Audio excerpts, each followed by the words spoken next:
Hello मेरे प्यारे दोस्तों, कैसे हो आप सभी। दोस्तों, आज के इस लेक्चर के अंदर हमें स्टार्ट करना है कंडीशनल प्रोबेबिलिटी। कंडीशनल प्रोबेबिलिटी को हमारे बुक में बोला गया है डिपेंडेंट इवेंट, और इसको दूसरे नाम से भी क्या नाम जाता है, डिपेंडेंट इवेंट। तो आप कंडीशनल प्रोबेबिलिटी बोल लो या आप डिपेंडेंट इवेंट बोल लो, बात एक ही है। दोस्तों, आज की इस क्लास के अंदर हम पूरा कंडीशनल प्रोबेबिलिटी कॉन्सेप्ट के साथ, क्वेश्चन के साथ समझ लेंगे और खत्म कर देंगे आज की क्लास के अंदर। तो एक एक क्लास। अब कंडीशनल प्रोबेबिलिटी पढ़ना इसलिए जरूरी है क्योंकि सर बेस थ्योरम जब तक नहीं होगी जब तक कंडीशनल प्रोबेबिलिटी नहीं होगी। तो बेस थ्योरम डिपेंड है पूरी की पूरी कंडीशनल प्रोबेबिलिटी में, दैट इज डिपेंडेंट इवेंट पर। तो बेस थ्योरम अगर आपको करनी है और सीखना है तो कंडीशनल प्रोबेबिलिटी आनी चाहिए अच्छे से। ठीक है मेरे दोस्तों। हाँ, ध्यान सुनेंगे, कॉन्सेप्ट को स्टार्ट करते हैं। तो दोस्तों लिखते हैं साथ के साथ।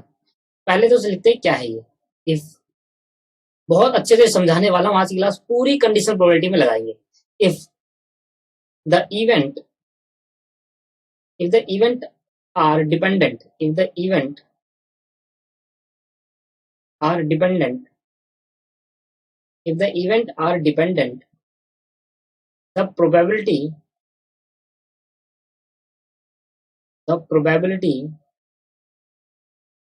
is conditional. The probability is conditional. The probability is conditional.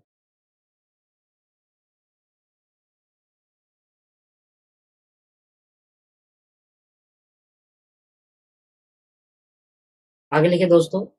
मैंने कहा if the event are dependent, अगर इवेंट डिपेंडेंट हुए तो मतलब प्रोबेबिलिटी क्या हो गई, कंडीशनल हो गई। अगर कोई भी इवेंट डिपेंडेंट हो जाता है तो क्या मतलब होता है, प्रोबेबिलिटी क्या हो गई, कंडीशनल हो गई है दोस्तों। अच्छा, कंडीशनल हो गई। फिर आगे लिखा टू इवेंट, फुल स्टॉप देखिए लिखना, two event A and B are dependent two event A and B are dependent. फिर ये B occurs only when A is known to have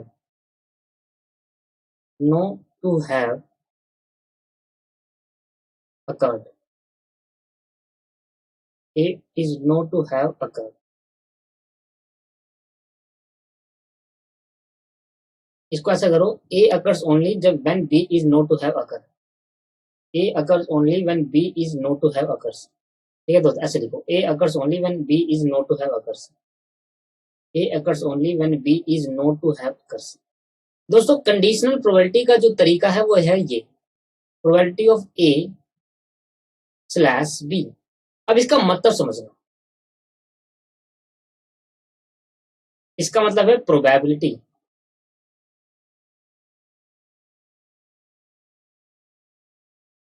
to find event A, to find event A, probability to find event A, probability to find event A। A का मतलब क्या है, event A। इसका मतलब है given that इसका मतलब है B event already occurs। ध्यान सुनना, मैं एक एक बात आपको डिटेल में समझा रहा हूं। B event already occurs। अगर मैं इस पूरी लाइन को लिखूं तो मैंने कहा sir B A slash B का मतलब हुआ प्रोबेबिलिटी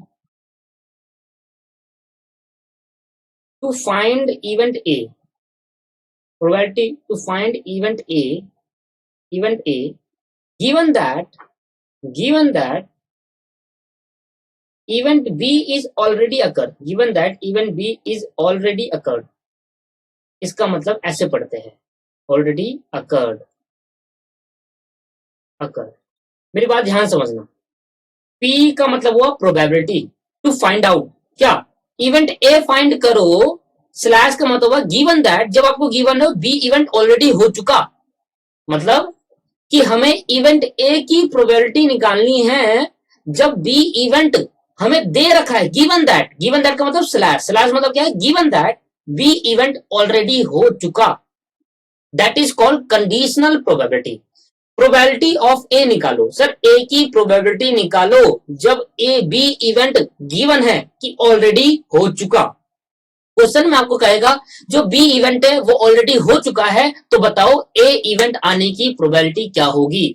तो कभी किसी भी प्रोबेबिलिटी निकालते हैं किसी इवेंट ए की, जब हमें गिवन दैट होता है, ये पता होता है, स्लैश का मतलब क्या है, गिवन दैट, कि बी इवेंट ऑलरेडी हो चुका, तो वहां लगते हैं कंडीशनल प्रोबेबिलिटी। पहले तो इस वर्ड का मतलब समझ में आया, ये बताओ क्या इस लाइन का मतलब समझ में आया। ये P for probability, A for probability to find out क्या इवेंट A, जो आगे होगा वो क्या करना है, फाइंड आउट करना है। स्लैश का मतलब गिवन दैट, क्या गिवन है, B इवेंट, जो पीछे होगा वो इवेंट हो चुका, तो it is called conditional probability.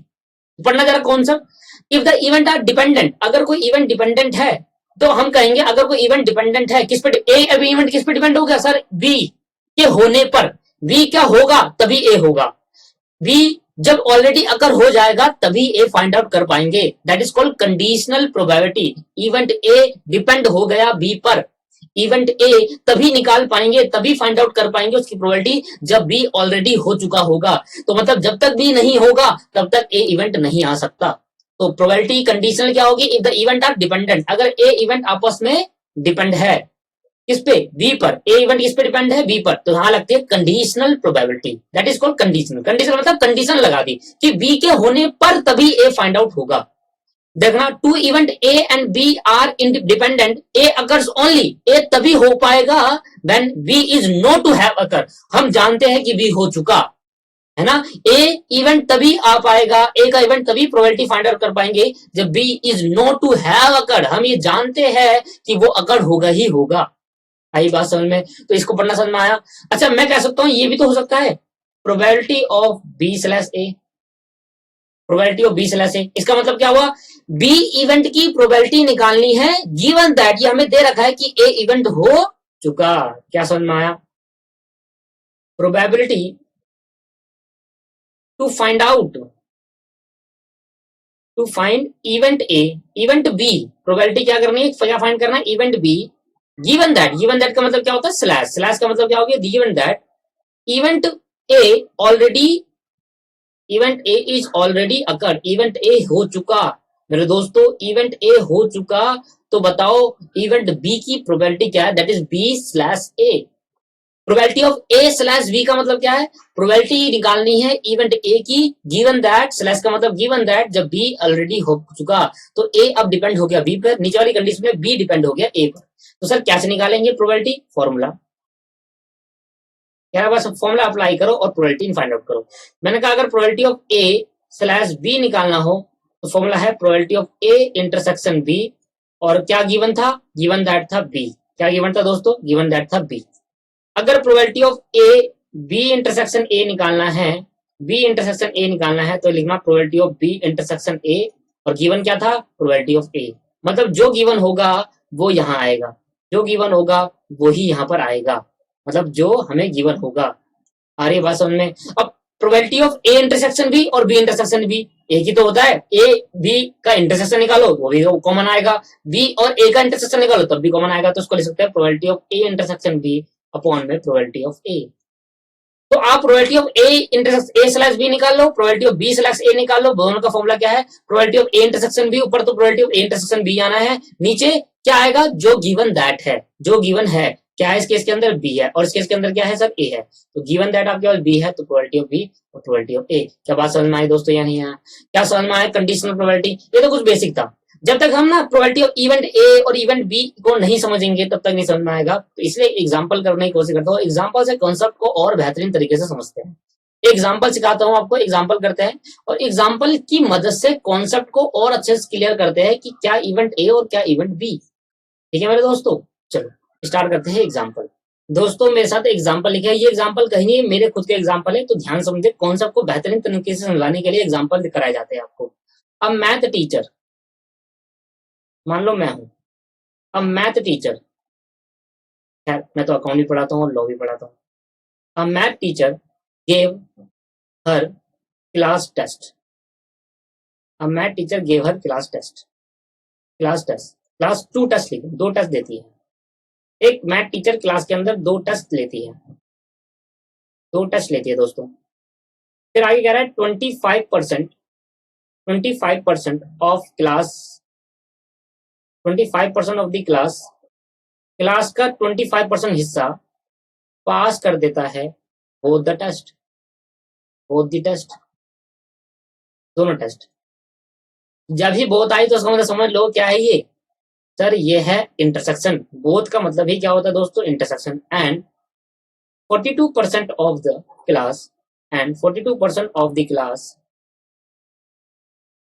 Passed first test, pass first test.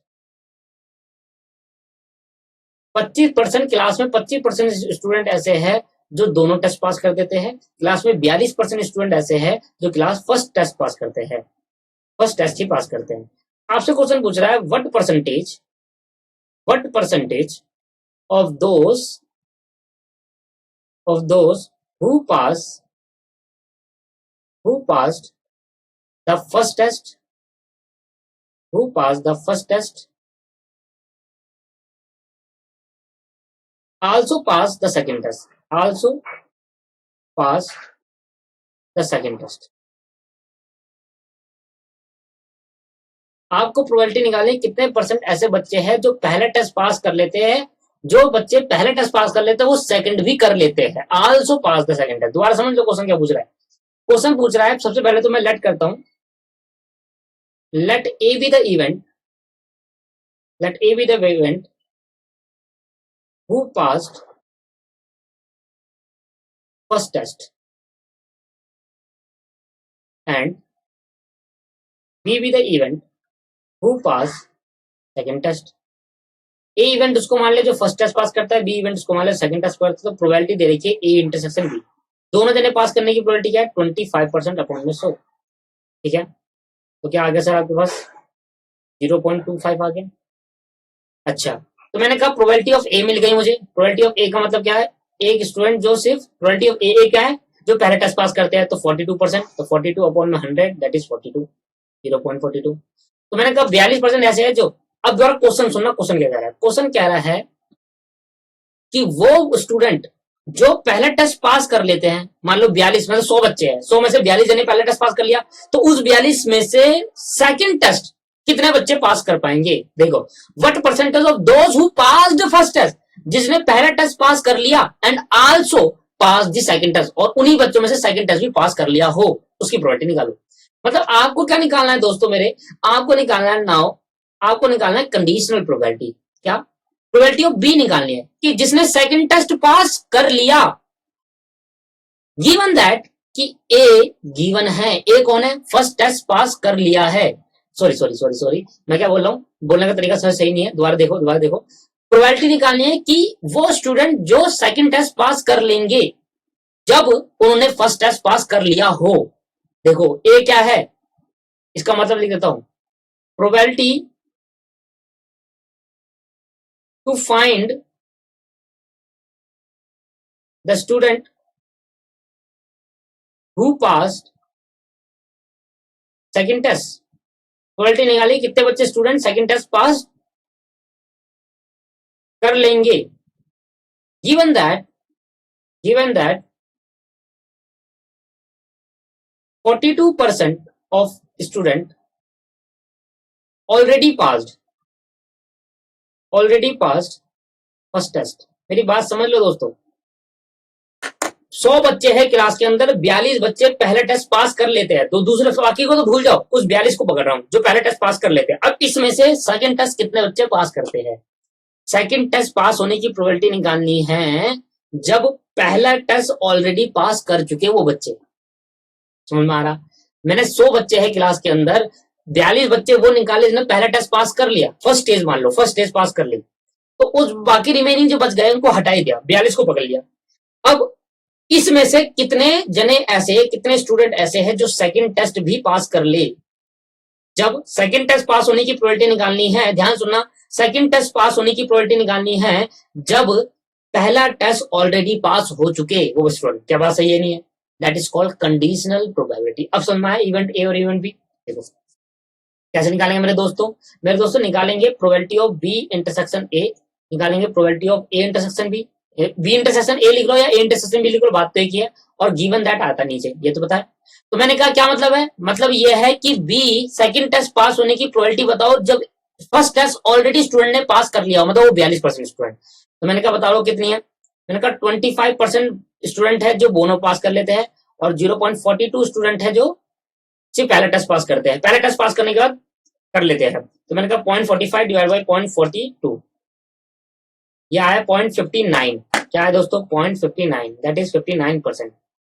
और उसको ले सकते हैं 59% स्टूडेंट ऐसे हैं जो पहला टेस्ट पास करने के बाद दूसरा भी पास कर लेते हैं। किसका 59%, उस 42 का 59%। मतलब 100 में से 42 बच्चे पहले था, तो 100 में से 42 बच्चे हैं जो पहला टेस्ट पास कर लेते हैं, अब उस 42 में से 59% निकालेंगे तो 24-25 बच्चे होंगे जो सेकंड टेस्ट भी पास कर ले। तो पहले पास कर ले और सेकंड भी पास। तो मेरे को क्या निकालना था, सेकंड टेस्ट पास होने की प्रोबेबिलिटी जब पहले टेस्ट ऑलरेडी पास हो चुका, that is called conditional probability. क्या समझ में आया, कौन सा भी नहीं आया?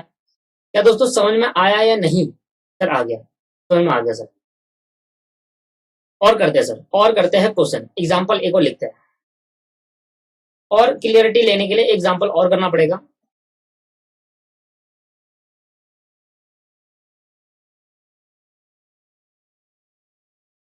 देखना, a jar contain,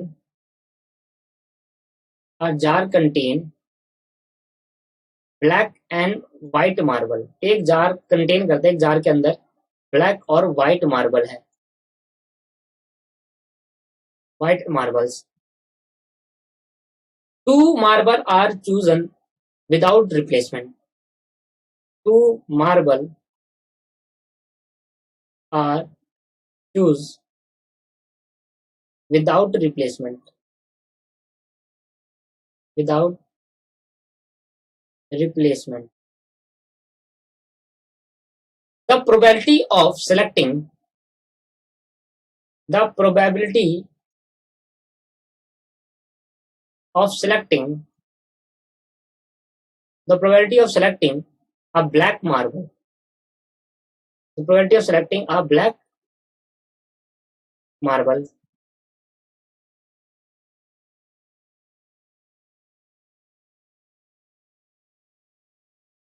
the probability of selecting a black marble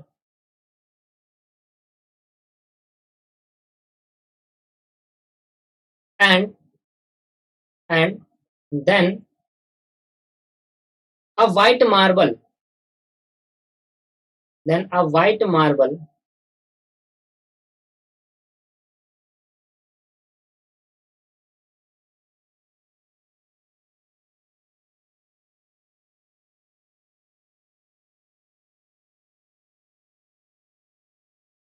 दोस्तों ये स्पेलिंग का थोड़ा मेरे को दिक्कत आ रही है, पता नहीं क्या है तुमको। मार्बल्स मुझे तो लग रहा है ये है। ठीक है सर, जो भी है लिख लेना आपने आप, ठीक है। मार्बल्स स्पेलिंग इंग्लिश तो ना पढ़ा रहा हूँ मैं, मैथमेटिक्स पढ़ा रहा हूँ। एंड 0.34, फिर कह रहा है and a probability, and a probability of selecting a black marble, of selecting a black marble, selecting a black marble। दोस्तों कंडीशनल प्रोबेबिलिटी के ऐसे क्वेश्चन नहीं है स्टेटमेंट वाइज, नॉर्मल क्वेश्चन है। वो तो भाई हो जाएंगे, वो तो कोई नहीं, वो तो हो जाएंगे, वो तो फॉर्मूला बता दे तो डायरेक्ट करना है। ऑन फर्स्ट ड्रॉन, पर ऐसे क्वेश्चन समझाऊंगा तभी आप कंडीशनल बेस्ड थ्योरम को ढंग से कर पाओगे, नहीं तो मुश्किल है। अभी समझाता हूँ, लिखते रहे। What is a probability of selecting a white marble, of selecting a white marble, of selecting a white marble on the second drawn, on the second drawn, given that, बता रहा देखो आप, given that first marble drawn was black, given that the first marble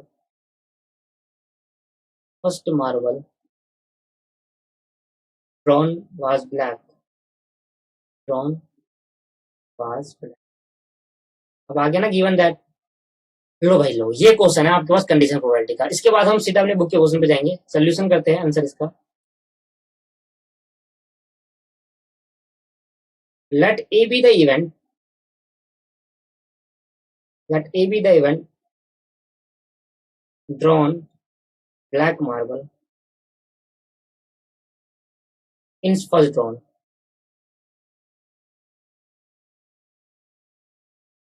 or B be the event drawn white marble in second drawn।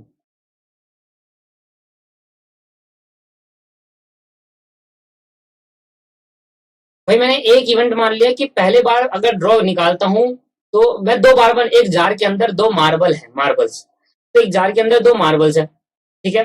अब अब मैं क्या करता हूँ, ब्लैक मार्बल निकालता हूँ पहले ड्रोन में, और सेकंड ड्रोन में व्हाइट, सेकंड ड्रोन में व्हाइट मार्बल निकालता हूँ। तो पहले ड्रोन में ब्लैक मार्बल निकालने को मैंने ए मान लिया, सेकंड ड्रोन में व्हाइट मार्बल निकालने को मैंने बी मान लिया, ठीक है। तो समझ में आ गया। अब जरा पढ़ना, एक जार के अंदर ब्लैक मार्बल और व्हाइट मार्बल है, दो marble are choose without replacement, replace नहीं करना, एक बार निकाल दे तो निकाल दिया। तो probability of selecting a marble and then a white marble, पहले ब्लैक मार्बल सेलेक्ट करने का फिर व्हाइट मार्बल सेलेक्ट करने की प्रोबेबिलिटी क्या है, 0.34। दैट इज द एंड लगा, एंड का मतलब क्या होता है दोस्तों, और का मतलब यूनियन, एंड का मतलब इंटरसेक्शन। मतलब ब्लैक मार्बल और व्हाइट मार्बल दोनों सेलेक्ट करने की प्रोबेबिलिटी 0.34। तो हमारे को क्या दे रखा है, इंटरसेक्शन, और बिना इंटरसेक्शन के सॉल्व हो नहीं सकता। Probability of A intersection B लिख लो, तो probability of B intersection A लिख लो, दैट इज 0.34। ये आपको गिवन है क्वेश्चन के अंदर। भाई इसके बिना तो सॉल्व ही नहीं हो सकता क्वेश्चन, ठीक है। आगे आपसे क्या कह रहा है, कह रहा है, दोबारा पढ़ लेते हैं, the probability of selecting black marble and साथ ही साथ व्हाइट मार्बल दोनों सेलेक्ट करने की प्रोबेबिलिटी है 0.34। पहली बार ब्लैक निकाला, दूसरी बार व्हाइट निकाला, दोनों निकालने की प्रोबेबिलिटी क्या है, 34%। And probability of selecting a black marble on a first drone is 47। तो पहले ड्रोन में ब्लैक मार्बल निकालने की प्रोबेबिलिटी क्या है, probability of A, that is 0.47। तो आपसे पूछ रहा, बताओ पहले ड्रोन में ब्लैक मार्बल आने की प्रोबेबिलिटी 0.47 है, तो दूसरे ड्रोन में व्हाइट बॉल आने की प्रोबेबिलिटी कितनी, what is the probability that selecting a white ball on a second drone given that, कि पहले बॉल पे ब्लैक मार्बल आ चुका है ना मेरे दोस्तों। पहली बार मैंने ड्रॉ करा तो 47% चांस है ब्लैक मार्बल आ चुका। अब सेकंड बार पहली बॉल पे पहली बार निकालने पर ब्लैक मार्बल आ चुका, तो बताओ सेकंड बार निकालने पे व्हाइट मार्बल आने के क्या चांसेस है, प्रोबेबिलिटी क्या है, that is what conditional probability. दोबारा देखो नाउ, इधर देखो, प्रोबेबिलिटी ऑफ बी निकालना है, सेकंड ड्रोन पर व्हाइट मार्बल आने की probability given that first drawn पर ब्लैक मार्बल आ चुका। क्या आप समझ में आया, probability of A intersection B upon में probability of A, that is 0.34 upon में 0.47। अब आपको पता चल गया, आपको क्लियर हो गया होगा, ठीक है। यह है 0.72। अगर पहली बॉल पर ब्लैक मार्बल आने के 47% चांस है, तो गारंटी सेकंड बॉल पे व्हाइट मार्बल आने के 72% चांस है। तो मतलब सेकंड बॉल पे व्हाइट मार्बल आना है, तो मतलब पहली बॉल पे ब्लैक मार्बल आ चुका। इसका मतलब क्या है, कंडीशनल प्रोबेबिलिटी बी इवेंट तभी फाइंड आउट हो पाएगा जब ए इवेंट हो चुका हो। ए इवेंट क्या है, ब्लैक मार्बल फर्स्ट राउंड पर आ चुका हो, तभी सेकंड राउंड पर क्या आएगा, व्हाइट मार्बल आएगा। दोस्तों समझ में आया या नहीं आया, क्योंकि सर क्योंकि हमें दो बॉल निकालनी थी, एक ब्लैक और एक व्हाइट, ठीक है। क्या क्लियर है या नहीं है दोस्तों, यहां मैंने आपको क्लियर कर दिया, बिल्कुल बिल्कुल अच्छे से मैं आपको समझा चुका कि कैसे हमें करना है, कैसे हमें करने होते हैं कंडीशनल प्रोबेबिलिटी। क्या क्लियर है। अब एक बार बुक में देख लेते हैं कि बुक में कौन कौन से क्वेश्चन हमें गिवन है, उस क्वेश्चन को करते हैं कंडीशनल प्रोबेबिलिटी के साथ, ठीक है मेरे दोस्तों। लो दोस्तों सामने देखें, आपके पास ये वाला क्वेश्चन था 36, प्रोबेबिलिटी ऑफ ए गिवन था, प्रोबेबिलिटी ऑफ बी गिवन था, इंटरसेक्शन गिवन था। सर हमें क्या निकालना था, तो भाई क्वेश्चन नंबर 36 कर रहे हैं। प्रोबेबिलिटी कंसेप्ट खत्म हो गया सर, और कोई कंसेप्ट नहीं है, तो छोटा सा कंसेप्ट है ये, क्वेश्चन नंबर 36, ठीक है। प्रोबेबिलिटी ऑफ ए गिवन है, प्रोबेबिलिटी ऑफ बी गिवन है, प्रोबेबिलिटी ऑफ ए गिवन है, प्रोबेबिलिटी ऑफ बी गिवन है, probability of A intersection be given है। तो यही ए इंटरसेक्शन बी होता है और यही बी इंटरसेक्शन ए होता है दोस्तों। दैट इज 1/3, 1/4, 1/12, 1/3, 1/4 एंड 1/12, ठीक है। कह रहा है probability of A slash B निकालो, स्लैश मतलब डिवाइड, इसको हम ऐसे भी लिख सकते हैं दोस्तों, पहला point. Probability of A slash B का मतलब भी ऐसे भी लिख सकते हैं हम इसको, probability of A upon B. ये बात ध्यान रखना मेरे दोस्तों, ऐसे भी लिखा जा सकता है दोस्तों इसको, ठीक है। कहीं आप देखो डिवाइड आ गया, ये कोई कंडीशनल प्रोबेबिलिटी, स्लैश का मतलब क्या है, डिवाइड ही है। तो क्या होगा दोस्तों, probability of A intersection B upon में प्रोबेबिलिटी ऑफ, क्या हो जाएगा ये, हाँ जी, ए इंटरसेक्शन बी कितना था 1/12, और ए इंटरसेक्शन बी कितना था 1/4, 4 1 4 4 3 12, that is 1/3 is right answer. इसके बाद सेकंड पॉइंट क्या कह रहा है आपसे, probability of B intersection A निकालो, B intersection A, probability of B intersection A, तो क्या होगा probability of A intersection B intersection कह रहा हूँ, बी स्लैश ए निकालना है, प्रोबेबिलिटी ऑफ ए आ जाएगा इधर, दैट इज 1/12 अपॉन में 1/3, 3 4 जा, तो यार क्या होगा 1/4 इसका आंसर। दोस्तों अब ये वाला क्वेश्चन करना, प्रोबेबिलिटी ऑफ ए कॉम्प्लीमेंट, तो सबसे पहले मैं निकालूंगा ए कॉम्प्लीमेंट। तीसरा क्वेश्चन निकालने से पहले मुझे क्या निकालना है, probability of A intersection B intersection A complement, B intersection A complement ये निकालना है ना। तो पहले ए कॉम्प्लीमेंट निकाल लेता हूँ अलग से। नाउ क्वेश्चन करने से पहले मुझे क्या निकालना पड़ेगा, प्रोबेबिलिटी ऑफ ए का कॉम्प्लीमेंट कैसा होता है, 1 में से प्रोबेबिलिटी ऑफ ए माइनस कर देंगे, प्रोबेबिलिटी ऑफ ए कितना दे रखा है 1/3, तो 1 में से 1/3 माइनस कर देंगे तो क्या आ जाएगा सर 2/3 आ जाएगा। अब मैं निकालूंगा नाउ, नाउ मुझे क्वेश्चन क्या बोला था, now sir probability of B conditional A complement, तो क्या होगा probability of A intersection B same upon में प्रोबेबिलिटी ऑफ ए का कॉम्प्लीमेंट। दोस्तों ये कैसे करेंगे, 2/3, सॉरी सॉरी 2/3 नहीं, आपके पास ऊपर क्या था 1/12 था, और नीचे 2/3, 3 1 3 3 4 12, तो ये आ गया 1/4 अपॉन में 2/1, ऊपर 1/4 नीचे 2/1, क्रॉस मल्टीप्लेशन कर देंगे सर, तो नीचे ऊपर क्या जाएगा 1/4 और नीचे 2/1 जो होगा वो 1/2 हो जाएगा, that is 1/8 is right answer. फिर आपके बाद इसका तो निकालना आता ही आपको, B intersection B complement, A intersection B complement निकालना है ना आपको, probability of A intersection B का कॉम्प्लीमेंट। तो लो दोस्तों ये आपके पास फोर्थ पार्ट हो गया, ये कैसे निकालेंगे, ये यही है probability of A intersection B complement, याद आ रहा है मैंने करवाया था आपको Venn diagram, A intersection B complement मतलब ए ओनली ए, इसका मतलब क्या है ए नॉट बी, क्या मतलब है दोस्तों A not B, A not B, probability of A not B, B नहीं है ए है, तो सर ए ओनली ए कैसे निकालेंगे, मैंने कहा सर प्रोबेबिलिटी ऑफ पूरे ए में से, इस पूरे ए में से, ये पूरे ए में से, यहाँ से भी है यहाँ पर, ये पूरे ए में से सिर्फ ये इंटरसेक्शन पार्ट हटा दो, सिर्फ ये पार्ट हटा दो इंटरसेक्शन, माइनस कर दो probability of A intersection B, तो आ जाएगा probability of A not B. आया समझ में, कराया था ना मैंने ये, हाँ यह है 1/3, इंटरसेक्शन आपके पास 1/12 है, एल्सियम लेंगे सर 12 आ जाएगा, 3 4 4 -1 3/12 और 1/4 इज राइट आंसर। तो भाई ये कंप्लीट हो गया मेरे से, मैंने तीनों करा दिए ये आपके पास। इसके बाद सेम आपका 37 क्वेश्चन है, गिवन दैट प्रोबेबिलिटी ऑफ ए दे रखा है, प्रोबेबिलिटी ऑफ बी दे रखा है, यूनियन दे रखा है, इंटरसेक्शन निकालना और ये निकालना है, whether A and B are independent event. ठीक है करके देखते हैं क्वेश्चन नंबर 37। सबसे पहले निकालूंगा probability of A intersection A conditional B, A given that B, क्या होगा probability of A intersection B upon में probability of B. Sir probability of A intersection B नहीं दे रखा, तो मुझे इसके लिए ए इंटरसेक्शन बी निकालना पड़ेगा, तो मैं इसका इंटरसेक्शन निकालूंगा, probability of A union B equal to probability of A plus probability of B और minus probability of A intersection B, यहाँ से मुझे ए इंटरसेक्शन बी निकालूंगा वहां पुट करूंगा, ठीक है।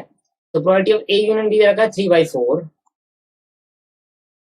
ए प्रोबेबिलिटी ऑफ ए दे रखा है 3/8 5/8, 3/8 plus 5/8 minus probability of A intersection B, ठीक है। Probability of A intersection B equal to कैसे बचेंगे, तो प्लस का हो जाएगा, और ये 3/8 as it is plus 5/8 as it is, और 3/4 इधर आगे क्या हो जाएगा माइनस का 3/4, तो एलसीएम लेंगे तो क्या आएगा दोस्तों, एलसीएम आएगा 8, ये आएगा 3, यहाँ गया 5 और 4 टू जाए ये हो जाएगा 6, तो 5 3 8 6 2/8 हो जाएगा, दैट इज 1/4, 2 4 8, ठीक है। तो probability of A intersection B आ गया 1/4, तो मैंने लिख दिया 1/4, और प्रोबेबिलिटी ऑफ बी कितना है 5/8, मैंने यहाँ लिखा 5/8, 4 1 जा 4 4 2 जा 8, तो सर 1 ऊपर आ गया, नीचे 5/2 बचा, तो ऊपर क्रॉस मल्टीप्लाई करते 2/5 इज राइट आंसर। सर इतना तो नॉर्मली आपको सोल्व करना आता है ना, इतना नॉर्मल चीज है, ठीक है भाई। तो 1/1 हो गया, 4 1 जा 4 4 2 जा 8 कट गया, तो 1/1 हो गया, 5/2 हो गया, तो 5/2 को क्रॉस मल्टीप्लाई करा, 2 पर आ गया, 5 नीचे आ गया, दैट्स इट आंसर। और आपसे क्या पूछ रहा था? और आपसे बोल रहा था कि भाई इंटरसेक्शन भी निकालो। अब अगर इंटरसेक्शन कह रहा है probability of A intersection B independent है, प्रोबेबिलिटी ऑफ ए और बी इंडिपेंडेंट है, तो मैंने कहा probability of A into B अगर इंटरसेक्शन इसके बराबर आ जाता है तो मैंने कहा इक्वल है। तो इंटरसेक्शन आया मेरा 1/4, ये कितना आया? ये था मेरा 3/8 और ये था मेरा 5/8। तो 1/4 इज इक्वल टू 5×3 = 15, 8×8 = 64। तो ये नहीं आ रहा, तो A and B is not independent event. आ रहा होगा समझ में? भाई इंडिपेंडेंट इवन कब होगा? जब प्रोबेबिलिटी ऑफ ए बराबर होगा probability of B, probability of A intersection B equal होगा probability of A into B के। तो मैंने कहा A and B is not independent event, independent event. लो दोस्तों, यहाँ मैंने इसको भी आपको सोल्व करके दिखा दिया। तो जो जो क्वेश्चन छूटे गए थे सारे करेंगे, पर मुझे ढूंढना पड़ेगा, मुझे खुद नहीं पता मैंने कहाँ क्या छुड़वाया था।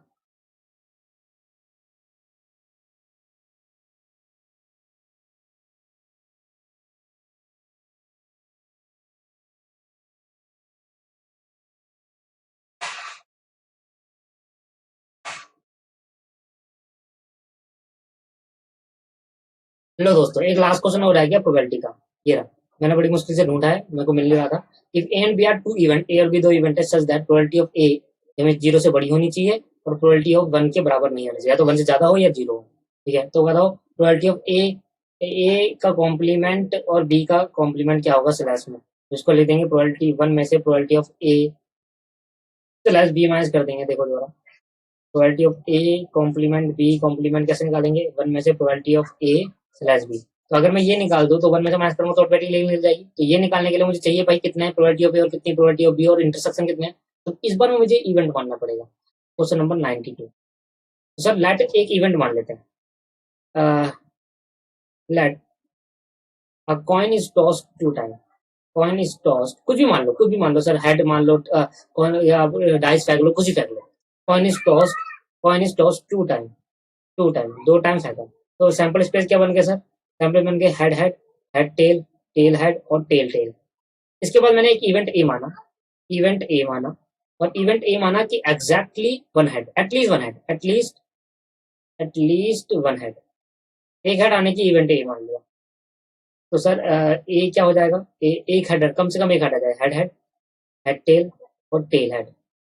इवेंट बी माना, अब देखो ये इवेंट ए 0 के बराबर, 0 से ज्यादा है। देख लो जो मेरी कंडीशन थी, क्या थी कंडीशन? कि इवेंट प्रोबेबिलिटी ऑफ ए क्या होनी चाहिए? 0 से ज्यादा होनी चाहिए। Same as it is event B माना, इवेंट बी माना एग्जैक्टली 1 हेड, एग्जैक्टली 1 हेड, एक हेड आने के एग्जैक्टली। तो बी इवेंट क्या हो जाएगा सर?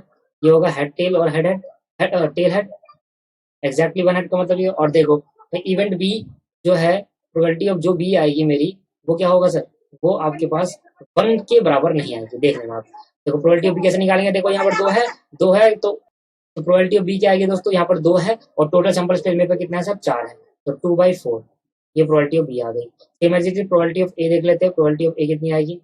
प्रोबेबिलिटी ऑफ 3/4 आएगी, प्रोबेबिलिटी ऑफ ए कितना आएगा? 3/4। अब क्योंकि कंडीशन प्रोबेबिलिटी निकालनी है तो मुझे क्या निकालना? Probability of A intersection B. पहले तो मैं निकालूंगा number of A intersection B, number of A intersection B क्या होगा सर? मेरा हेड हेड, हेड टेल, दोनों में कॉमन क्या है? Tail head. भाई कॉमन देखो क्या है। तो पहली बात तो ये बताओ, ये आप आया कहाँ से? सर आप मैंने लेट करा, लेट करा, क्योंकि मुझे ये जब तक ये नहीं मिलेंगे तो मैं निकालूंगा कैसे? तो मैंने कहा नंबर प्रोबेबिलिटी ऑफ बता दो ए इंटरसेक्शन बी की क्या होगी? भाई ये 2 है और टोटल आपके पास 4। नाउ अब निकालूंगा probability of A slash B, probability of A intersection B upon में प्रोबेबिलिटी ऑफ बी 2/4, और प्रोबेबिलिटी ऑफ बी में को कितना दे रखा है सर? प्रोबेबिलिटी ऑफ बी दे रखा है 2/4। प्रोबेबिलिटी ऑफ बी कितना दे रखा है दोस्तों? प्रोबेबिलिटी ऑफ बी भी दे रखा है 2/4, 2/4 कट कर कितना आ गया? 1 आ गया। तो क्या निकालेंगे? प्रोबेबिलिटी ऑफ ए का कॉम्प्लीमेंट, बी का कॉम्प्लीमेंट क्या होगा? प्रोबेबिलिटी ऑफ ए का 1 minus probability of A plus B. तो एक में से एक माइनस कर देंगे क्योंकि इनकी प्रोबेबिलिटी क्या है? That is 0। ऐसे करते हैं। अब कोई भी लेट कर लो, आपका 0 ही आंसर आएगा, गारंटेड 0 आएगा। ठीक है मेरे दोस्तों, ये दिस इज लास्ट क्वेश्चन। हमने एक लेट करा क्योंकि ऐसे हम कर नहीं सकते, प्रोबेबिलिटी ऑफ ए नहीं पता था, बी नहीं पता था, इंटरसेक्शन नहीं पता, ये कैसे निकाल लेंगे? तो हमने कुछ इवेंट लेट करा, कोई सैंपल्स पे लेट करा, जिससे हमने प्रोबेबिलिटी ए फाइंड करी अपने हिसाब से कुछ भी, जिससे कंडीशन फुलफिल हो जाए। जीरो से ज्यादा होनी, कुछ भी लेट कर लो जो जीरो से ज्यादा है प्रोबेबिलिटी इसकी। और मैंने कहा प्रोबेबिलिटी बी जो वन नहीं होनी चाहिए, वन से या तो ज्यादा है या तो कम है। ठीक है, तो दो लेट करने के बाद मैंने इंटरसेक्शन निकाला, इंटरसेक्शन में मैंने पहले ये निकाला और इससे माइनस करने के बाद ये निकाल दिया। क्लियर है दोस्तों? तो यहाँ पर मेरा दी एंड होता है कंडीशनल प्रोबेबिलिटी का। नेक्स्ट क्लास में हम बेस थ्योरम करेंगे और उससे पहले कुछ एग्जांपल्स देखेंगे जो हम पिछले थ्योरम, पिछले जो हमारे कंडीशनल प्रोबेबिलिटी से पहले जो कॉन्सेप्ट करा चुका उसके बेस पे था, मतलब जिसमें हमारे 100 क्वेश्चन करेंगे, वो एग्जांपल करेंगे। तो आप भी ट्राई करिए एग्जांपल नेक्स्ट क्लास में बेस थ्योरम या तो वो। थैंक यू मेरे दोस्तों, आज के लिए इतना ही।